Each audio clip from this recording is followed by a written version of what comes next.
Okay, I have finally sat down and pondered after a multitude of hours, days, thinking and wondering, getting new rides one by one, different style of rides, day rides, night rides, middle of the train rides, back of the train, front of the train, etc. Marathoning some coasters and being asked so much to make this video, with this topic being highly requested. This is my ranking list of all of the coasters at my home park of Six Flags Over Georgia. Let me explain.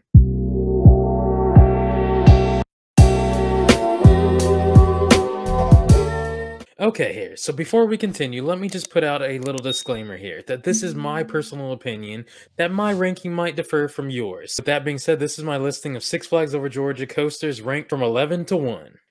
Number 11 on the list brings us to Dahlonega Mine Train. Opened on June 16, 1967 with the park, and is Six Flags Over Georgia's first ever roller coaster. This coaster has a track length of 2,327 feet, 5 cars per train, with riders arranged in 2 across and 3 rows seating for a total of 30 riders per train and an hourly capacity of upwards of 2,200 riders per hour. This ride starts out with giving you a classic mine train feel, where you then embark on your first chain lift hill of the course, then a small slow dip into a turnaround that leads into the first drop, or rather a downward trajectory. The coaster then goes into back-to-back zigzag-like turns, then into 2 non-existent airtime hill moments, as the coaster turns then into its second chain lift hill.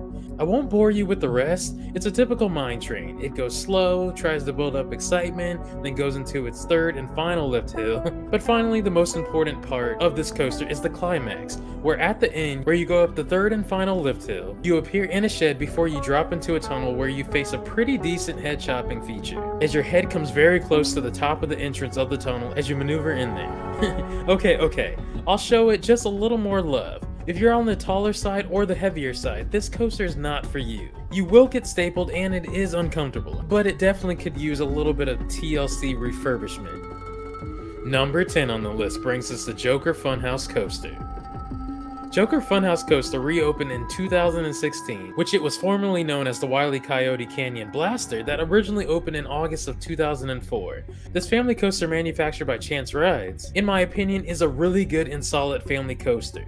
The coaster starts off with a nice slow pace that overlooks the Justice Friends area of the park and the patio/bar section of JB Sports Bar and Grill. Then, after turning left, the coaster heads up the booster wheel lift hill, then drops while slightly banking left over one of the coolest parts of the coaster that happens over the building as guests walk through the pathway. Side note, it's interesting to think where this drop is now. Once held a giant head that acted as an entranceway into the horror cave, which was a former permanent walk-through haunted house attraction at the park. And if you would like to know more about the history of the horror cave in which I'm referring to, you can click the iCard right there or check the link in the description down below as well. But anywho, to sum this coaster up, the coaster goes up and pretty much goes into 2 pretty nice helix-like sequences before heading back into the station. Although the coaster isn't long, being that it is a family coaster, and me summing up the coaster also made it appear short, if you have ridden this coaster, then you know how good this little coaster actually is. Plus, it typically has probably the 3rd longest queue consistently at the park, behind the likes of Monster Mansion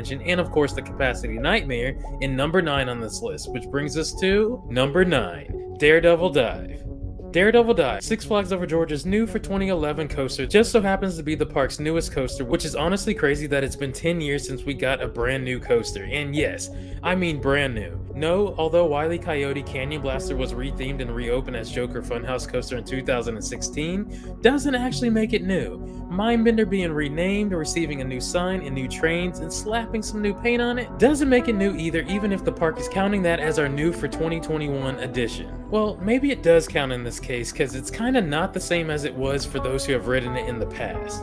And lastly, for those who think the Joker Chaos Coaster, yes, a Larson Looper located in Gotham City, and yes, we do have 2 rides at the park that are themed to the Joker. It can get confusing for new park goers, but 2 things can absolutely not get confused. 1, that the experience in Joker Funhouse Coaster is way better experience than the Joker Chaos Coaster. 2, Joker Chaos Coaster and Larson Loopers in general are not coasters. If you do think so, then please kindly gather your things and exit stage left without bothering anyone. I'm joking, but seriously, they are not coasters. Okay, wow, I just went off on a tangent. Roll it back, Miguel, roll it back. Okay, so yes, Daredevil Dive, Six Flags Over Georgia's newest roller coaster, is manufactured by Gerstlauer and is one of their Eurofighter models. Fun fact though, Daredevil Dive is the first ever Gerstler Eurofighter in the Six Flags chain of parks, because there are only 2 Eurofighters in the chain, with the other one being Tantrum, which was the new for 2018 coaster edition at Six Flags Darien Lake. But this coaster has a single car train, where riders are arranged 2 across in 3 rows for a total of 6 riders per car. With that, and this still being the newest coaster at the park, draws in huge crowds and is why I deem it as a capacity nightmare, cause, well, it quite frankly is. But this coaster has a track length of 2,099 feet, has a max height of 95 feet, and has a max speed of 52 miles per hour. The coaster starts off by going up a vertical chain lift hill, then once at the top you head into a 90-degree drop, then into a dive loop, then into an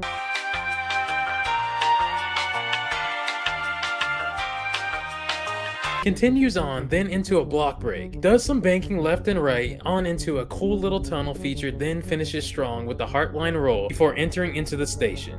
Although this coaster is a capacity nightmare, I still feel it's a very solid but short ride and is quite fun, but it doesn't do too much to bring that beyond thrill factor. It does its job by starting and finishing, but nothing too dynamic in between. That's why it's number 9 here on the list, but I do enjoy it though, and really appreciate how smooth and silent this coaster actually is. But I will say this, at nighttime when the coaster gets really warmed up, it does provide an even better experience though. Number 8. So if Daredevil Dive, as I just mentioned, is the quietest and smoothest coaster in the park, then number 8 on this list is the complete opposite. Number 8 on this list, believe it or not, is Great American Scream Machine. Great American Scream Machine is manufactured by Philadelphia Toboggan Coaster. This PTC wooden coaster, when it made its grand debut in 1973, when it was deemed the tallest roller coaster in the world, which is actually crazy to think that the world's tallest roller coaster was located at Six Flags Over Georgia, and that it was Great American Scream Machine. But yes, indeed, it was at the time the tallest coaster in the world, at the max height of 105 feet, 3,450 feet of track, and a max speed of 57 miles per hour. Simple as this out and back coaster has seen better days, but it still provides something more to me to move higher on this list over Daredevil Dive. What makes this coaster more favorable to me, in my opinion, is the length and ride time of this coaster. It's pretty picturesque where it's located over the water and also provides great views over Hurricane Harbor. Lastly, what I love the most is the sheer ejector airtime that you receive from this coaster, although you do hit a final airtime hill at the very end that lands right into a brake run. I mean, full momentum going, airtime hill, intense brake. Yeah, if you know, you know. But brace yourself, it is very rough, as the park is trying to do some refurb on it as it appears. They are working on it now for what would be the 3rd year in a row to try and make it a smoother and better experience. I was super saddened to have reported this year that finally, it has even gotten too rough for me as of 2021. But it does pack some seriously amazing airtime though. But also to say, Scream Machine was once actually smoother than it is now. But after Georgia Cyclone closed in 2017, due to receiving the RMC treatment and transforming to Twisted Cyclone, which you'll definitely hear about later on this list, Scream Machine then received the old Den Corp trains to a PTC coaster. Yeah, it now feels like the wheels on this coaster are square shaped. By the way, I marathoned Scream Machine for an hour straight, and yeah, just check the video out for yourself if you already haven't seen it. The link will be listed in the description down below too as well. Oh, the pain. Number 7. Number 7 on this list is Superman Ultimate Flight. This coaster is manufactured by B&M and is one of their flying models. In fact, Superman Ultimate Flight at Six Flags Over Georgia is the original one of the 3 clones out there at Six Flags Over Georgia, Great America, and Great Adventure. And it's quite noticeable too, and what I mean is, you can tell that Superman was built around the terrain at Six Flags Over Georgia in its surrounding area, while the other 2 are on a flat and more so parking lot type area, which it doesn't have the same effect to me in my opinion. But with this, another fun fact here. Superman Ultimate Flight at Six Flags Over Georgia is the first ever flying coaster in North America, the second ever flying coaster in the world, and was also the first coaster in the world to introduce the pretzel loop inversion. Superman Ultimate Flight, aforementioned, is manufactured by B&M, has 2,759 feet of track, a max height of 106 feet, a 100-foot drop, and a max speed of 51 miles per hour, with 3 trains, 7 cars per train, and riders being arranged 4 across in a single row, totaling 28 riders per train. This coaster starts out with a chain lift hill that leads to a 78-foot pretzel loop, which is such an intense, bizarre, and unique element. This coaster continues to navigate, interacting oh so well with the terrain, then hits an inline twist to wrap up the coaster experience, all while laying stomach flat in a flying position. To be honest, when riding this coaster, you really don't realize that there are only 2 inversions, but I do love it though. This is one of the coasters though at the park during primetime summertime always has such a long queue, so bring your refillable cups because it does get very hot, and if you have a hat or sunglasses with you, then they will make you hold them in your hand while riding the coaster. Number 6. Number 6 on this list brings us finally to Mindbender. Well, I will actually finally say the Riddler Mindbender, because unfortunately Mindbender is not on this list anymore. But Mindbender, manufactured by Schwarzkopf, and when first opened on March 31st, 1978, was deemed as the world's first triple looping coaster. Mindbender, well, the Riddler Mindbender now has 5 cars per train, where riders are arranged 2 across in 2 rows, totaling the amount of 20 riders per train. Yes, they did introduce 3 trains, but as recent as 2 months after the refurb, they now are back to just running 2 trains mostly. But Mindbender has the track length of 3,253 feet, a max height of 80 feet, 2 56-foot tall loops, and a max speed of 50 miles per hour. Mindbender starts out by going up a chain lift hill, right into its first loop, up a lift hill with the turnaround on into the infamous third loop that actually takes place second on the coaster. That in all actuality is like a diagonal helix that I guess in the late 70s could pass as a loop. Once in that section, it still does interact well with the terrain, but it used to do so more when it had the waterfall feature still there with it.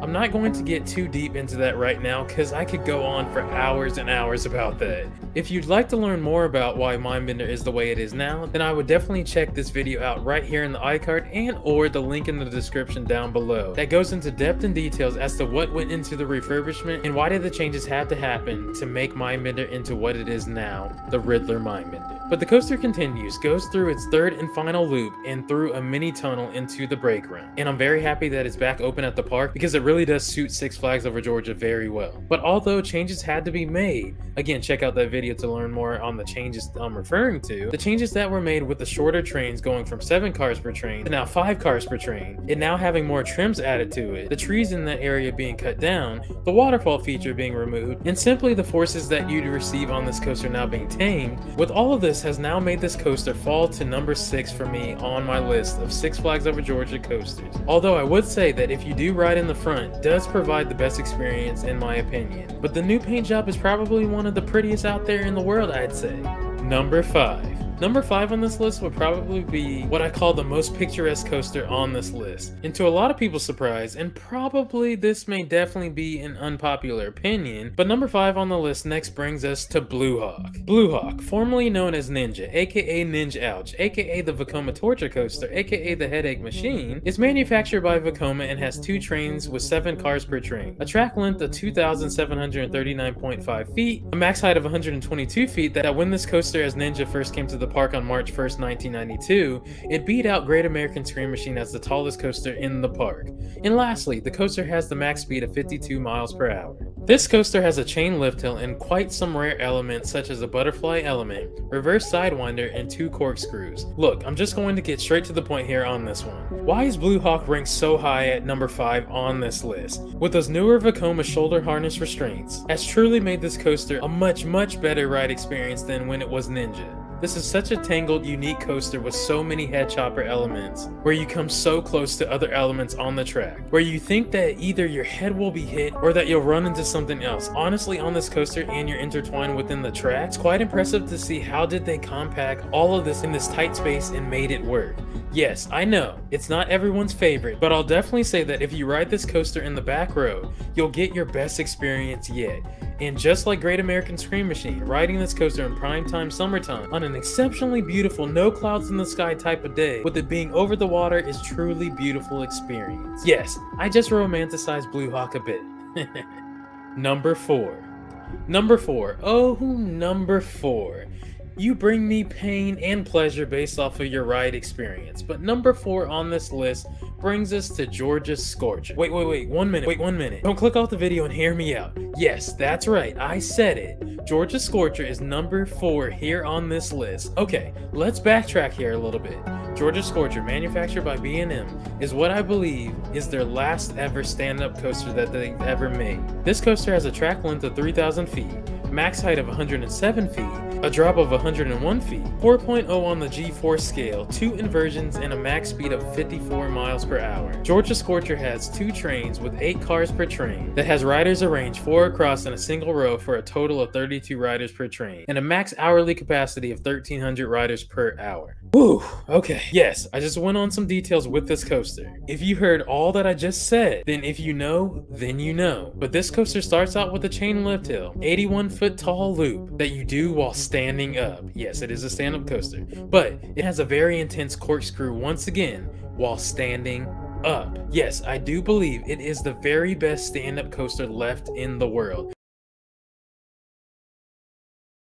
And I know that's not saying much, that there aren't many left around the world, with the mass majority of them having been transformed into floorless coasters. There is a great majority as well who feel that this coaster should face the same fate, and one day it honestly may. But I wouldn't necessarily be 100% against it, but honestly, I'd also be kind of saddened because I highly enjoy this coaster. But once again, I wouldn't be 100% opposed to the change if it were to happen.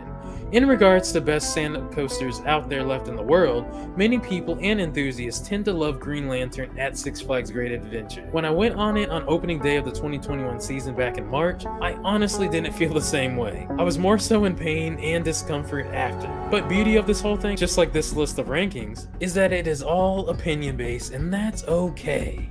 Oh baby, let's get into the top 3 now. Yes sir, yes ma'am. This just in. Number 3 on the list brings us to Batman the Ride. I'm going straight into this with zero hesitation, with my chin up and chest out with full confidence by saying that this is the absolute best Batman clone out there, period. If anyone wants to disagree and has indeed experienced the other ones and hasn't experienced this one yet, then please leave a comment down below, or better yet, DM me on Instagram and I'll give you the grand tour just like I did my good buddy Destination Thrills. Oh, by the way, yeah, I do have an Instagram. I mean, if you could be so kind and give me a follow on Instagram, that would be super epic. Thanks in advance. But yes, let's get back on track here a little bit. Batman the Ride at Six Flags Over Georgia, manufactured by B&M, is one of their invert models where the track is overhead. This coaster debuted in the park on May 3rd, 1997, and has a track length of 2,700 feet, max height of 105 feet, and a max speed of 50 miles per hour. This coaster has 2 trains with 8 cars per train and has riders arranged 4 across in a single row for a total of 32 riders per train. Batman the Ride has a chain lift hill, a loop, 0 G-roll, and another loop, and 2 like wing over inversions. This coaster yet again is the absolute best of the Batman clones out there, especially with all of those elements and inversions. This coaster at night, warmed up after running all day, really hauls and gets it. It's so discombobulating and quite disorienting at night, and so quick at night that it's absolutely insane. So much so, I even grayed out at the time of recording when I last rode it at night. That was the best and quickest ride I've ever had on Batman. That thing was seriously getting it. Just wow. It was seriously insane and epic. I loved it. Loved this coaster, and so do many others, because this is also a coaster that tends to get a very long queue. So definitely rush to the Gotham City section of the park at rope drop to get a ride. Then there were 2. This is probably the hardest part of the video to make. And what I mean is trying to place one over the other, because I seriously absolutely love both of the top 2 coasters left on this list. Even so that I would love for these 2 coasters to be tied. But to continue with this list, number 2 on this coaster brings us to Goliath. Goliath, the new for 2006 coaster manufactured by B&M, is one of their hyper models and stands at 200 feet, making it the tallest coaster in the park and in the history of the park as well. Goliath has a track length of 4,480 feet, max height once again of 200 feet, with a drop of 175 feet, and a max speed of 70 miles per hour. And of course, no inversions, because it's not that type of coaster for those who are wondering, but also it seriously doesn't need any. Goliath starts out with a 200-foot chain lift hill with a 75 5-foot drop up into your first airtime hill that provides absolutely amazing floater airtime, right into a second airtime hill over the water, right into a very intense and amazing 540-degree downward helix sequence that'll seriously have you compressed down in your seat. Oh, it's so amazing. But next up into another airtime hill, into a horseshoe, into another airtime hill that just so happens to take place over the driving path that leads into the parking toll booth, into another airtime hill that provides amazing floater airtime again, into like 2 other airtime hills, then into the station.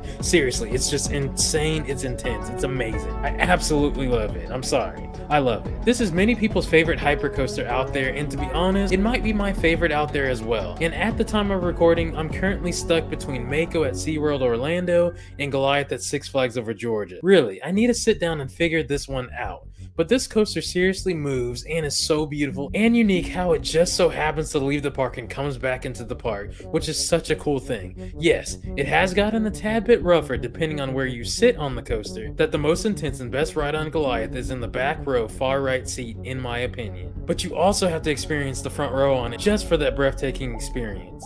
It's such an epic coaster though, but could really use a paint job, just saying. Not saying to a new color, but a repaint in general just to freshen it up, just like how Mindbender and Georgia Scorcher received. And with that being said, that'll do it for my ranking of the coasters at Six Flags Over Georgia. Oh yeah, there's one coaster left to mention on this list.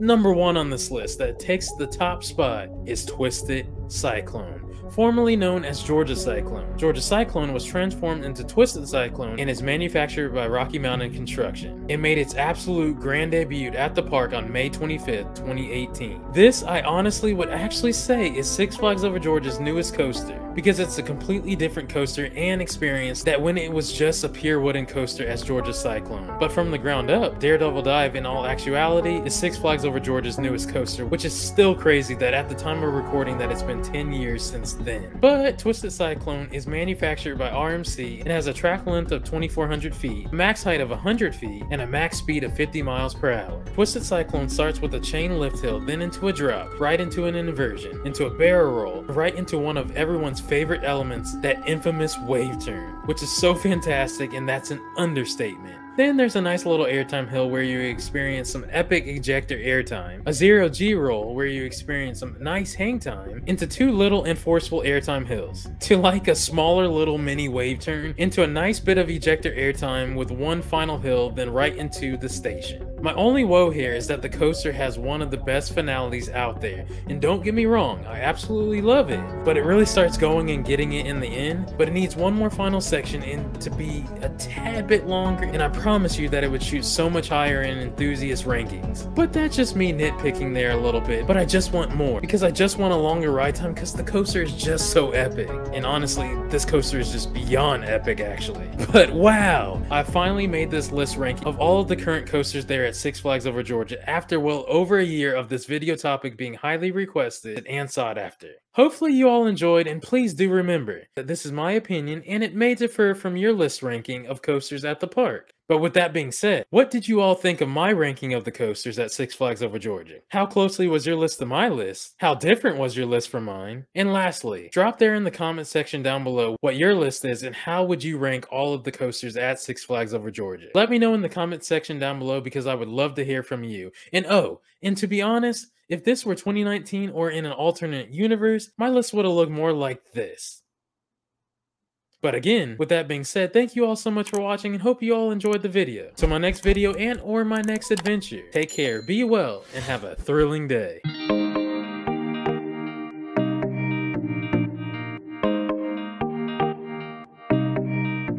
So if you enjoyed the video, you can support the channel via Patreon, where we have all new live streams and exclusive content and giveaways that are dedicated to the patrons on the exclusive Miguel the Annual Passholder Patreon page. And also, if you like looking nice, you can support the channel via our merchandise shop at annualpassholder.shop. You can find amazing t-shirts and hoodies, such as this one, that you guys can purchase for the low. And feel free to hit that subscribe button and turn it from red to gray, and like this video if you enjoyed yourself. I'll see you guys next time. Thank you guys so much, and have a thrilling day.